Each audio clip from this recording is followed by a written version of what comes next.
네, 다음으로 이재명 당대표님 말씀 있겠습니다.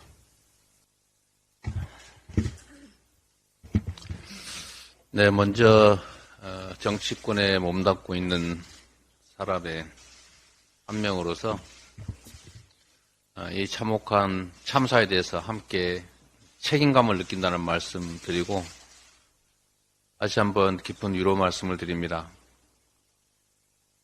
누가 뭐라 한들 가장 중요한 것은 생명과 안전을 지키는 것입니다. 작년 10월 29일에 영문도 모르고 아무런 책임도 없이 일상을 영위하던 우리 국민 159분이 갑자기 이 세상을 떠나는 이해할 수 없는 일을 당했습니다. 생명은 누구한테나 귀중한 것입니다.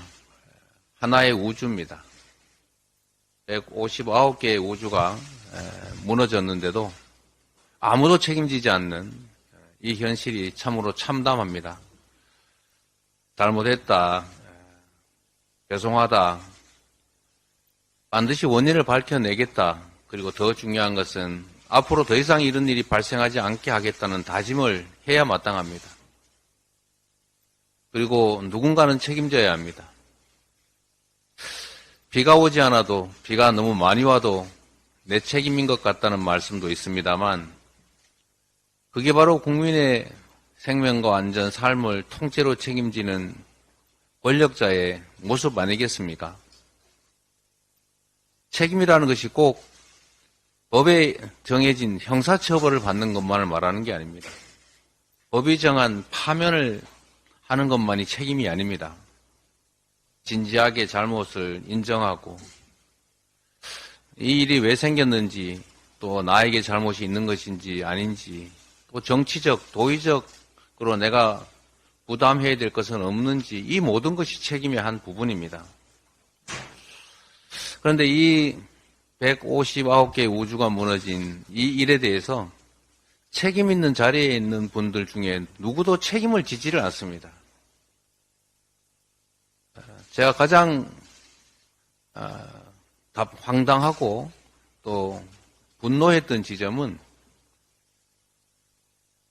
헌재에서 탄핵이 기각됐다고 마치 면죄부를 받기라도 한 것처럼 아무런 책임도 없는 것이 확인된 것처럼 공격적 태도를 취하던 정부와 그리고 여당의 태도입니다.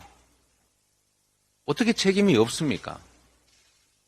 그런 형식적, 법률적 책임이 부정됐다고 해서 책임이 없어지는 것이 아닙니다. 우리가 세월호 참사를 겪은 이후에 우리 사회가 참으로 많은 논쟁을 하고 또 다시는 이런 일이 생기지 말아야 된다고 다짐하고 또 그러기 위한 노력들을 나름은 했다고 생각하지만 결국은 이 어처구니 없는 참사가 또 발생했지 않았습니까? 최근에는 또 오송 지하차도에서 수많은 사람들이 또 그야말로 유명을 달리하고 말았습니다. 분명한 인지 아닙니까? 왜 이런 일이 반복되느냐? 정확한 원인 규명을 하지 않고 분명한 책임을 지지 않고도 아무 일이 없고 재발 방지를 위한 구체적 대책들을 우리가 충분히 마련하지 않으니 자꾸 똑같은 일이 반복되는 것입니다. 우리 민주당도 부족한 것이 많습니다만 국정을 책임지고 있는 한 축으로서 깊은 책임감을 느끼고 진상규명과 충분한 지원 대책 그리고 향후 재발 방지를 위해서 반드시 참사 특별법을 통과시키겠습니다. 지금도 사실 할 수 있는 일은 얼마든지 있습니다만 저는 정부와 여당이 이 문제를 자꾸 뒤안길로 숨기려고 한다, 밀어내려 한다는 생각을 지울 수가 없습니다. 잘못은 인정하고 다시는 이런 일이 생기지 않게 하는 것이 바로 책임이라는 것을 다시 한번 강조드리고 다시 한번 우리 유가족 그리고 피해자 여러분께 위로 말씀과 또 격려 말씀을 드립니다. 저희도 최선을 다해 노력하겠다는 말씀 다시 한번 드립니다. 죄송합니다.